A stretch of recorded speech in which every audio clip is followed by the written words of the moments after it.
रात ने गांव मीरानपुर को अपनी स्याही में लपेट लिया था। आसमान पे चांद आधा छुपा हुआ था और हवा में वो खामोशी थी जो दिल के अंदर तक उतर जाए। गांव के कोने में एक पुरानी हवेली थी, रसूल मंजिल। लोग कहते थे वहाँ से रात के वक्त कुछ आवाज़ें आती हैं, जैसे कोई सदा दे रहा हो या कोई मदद मांग रहा हो। लेकिन किसी में इतनी हिम्मत नहीं थी कि वो वहाँ जाए। बस एक शख्स था, अयान। अयान एक जवान लड़का था जिसकी आंखों में सपने कम और सवाल ज़्यादा थे। उसका बाप जमींदार था, लेकिन चंद साल पहले एक अजीब हादसे में मर गया। उसके बाद अयान अक्सर तन्हा रहता। उसे रातों की खामोशी में कुछ अजीब सी सदाएं सुनाई देती थीं, जैसे कोई उसे बुला रहा हो। उसकी माँ उसे कहती, बेटा, रात के सन्नाटे में जो आवाज़ सुनाई दे वो आवाज़ नहीं, ख्याल होता है। लेकिन अयान के लिए वो ख्याल नहीं था, वो सच था। एक रात उसने फैसला किया कि वो रसूल मंजिल जाएगा।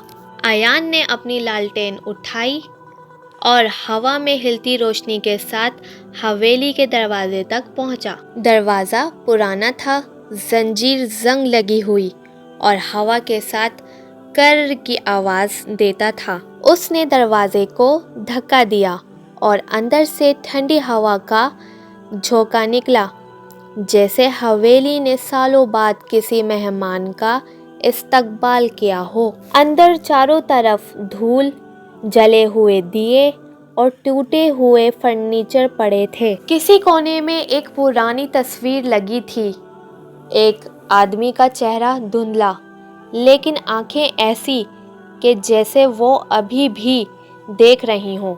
अयान ने अपनी रोशनी उस तस्वीर पर डाली और उसके दिल में एक अजीब सा बोझ महसूस हुआ। उसने धीरे से बोला, कौन हो तुम? और उसी वक्त पीछे से एक सन्नाटे भरी आवाज़ आई, मैं वो हूँ जिसे लोग भूल गए। लालटेन का फ्लेम हिल गया। अयान का दिल तेज धड़कने लगा।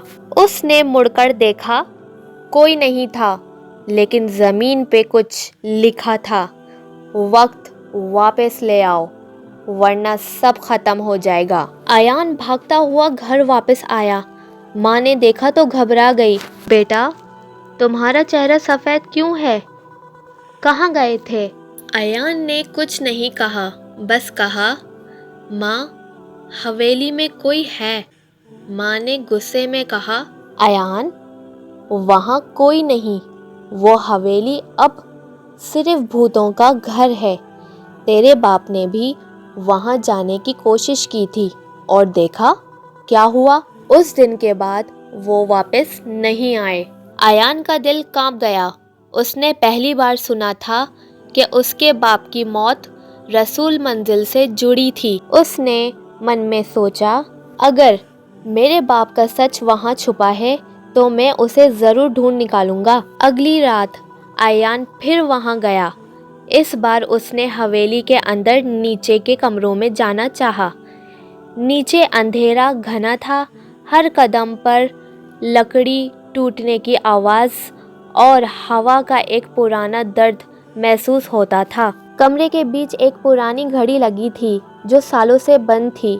अयान ने उसके पास जाकर हाथ लगाया और घड़ी ने अचानक टिक टिक करना शुरू कर दिया।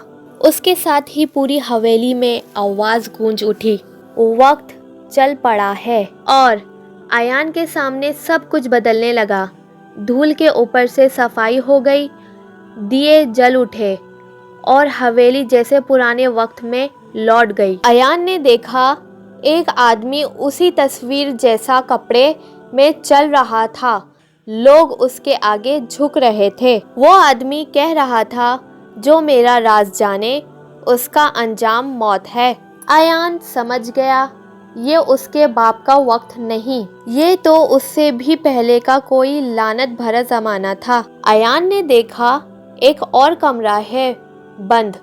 उसने जोर लगाया और अंदर गया। वहाँ एक पुरानी किताब पढ़ी थी जिसमें लिखा था, रसूल मंजिल का राज, हर सदी में एक लहू की कुर्बानी मांगता है। जो उस राज को ढूंढने आए उसे सब कुछ खोना पड़ेगा। उसने पेज पलटा।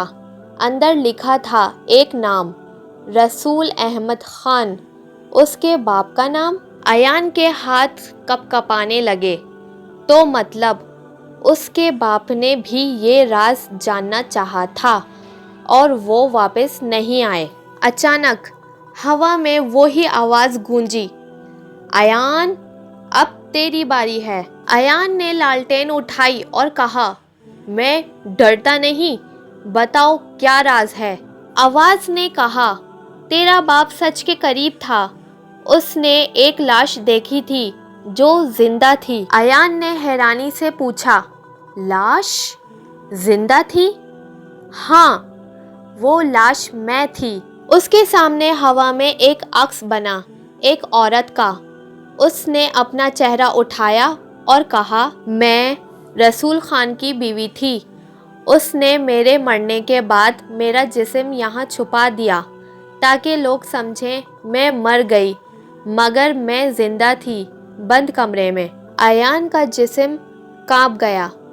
तो मेरे बाप ने तुम्हें? हाँ, उसने मुझे अपनी लालच में कुर्बान किया ताकि मैं उसका राज छुपाए रखूं, मगर मेरे साथ जो हुआ उसका बदला सिर्फ मेरा लहू लेगा और वो वक्त आ गया है। अयान पे बेहोशी छा गई। जब उसने आँख खोली तो वो हवेली के बाहर पड़ा था। उसके हाथ में वो पुरानी किताब थी जिसमें एक नई लाइन लिखी थी, राज पूरा हुआ, लहू पूरा हुआ, हवेली अब सो सकती है। अयान ने देखा हवेली जल रही थी। उसका दिल भर गया, लेकिन एक अजीब सुकून महसूस हुआ, जैसे किसी पुराने दुख का सफ़र ख़त्म हो गया हो। वो मुड़कर गांव की तरफ चला, लेकिन हर कदम पर उसे लग रहा था सन्नाटा अब भी उसके साथ चल रहा है, जैसे वो सफ़र अभी ख़त्म नहीं हुआ। हर इंसान के अंदर एक हवेली होती है जहाँ कुछ पुराने राज बंद होते हैं, कुछ आवाज़ें दब जाती हैं। अयान का सफ़र उन्हीं आवाज़ों तक था। उसने सब कुछ खोना था, लेकिन अपना सच पा लिया। और जब वो रात ढल गई तो हवा में एक हल्की सी खामोशी सदा गूंज उठी, सन्नाटे का सफ़र कभी ख़त्म नहीं होता।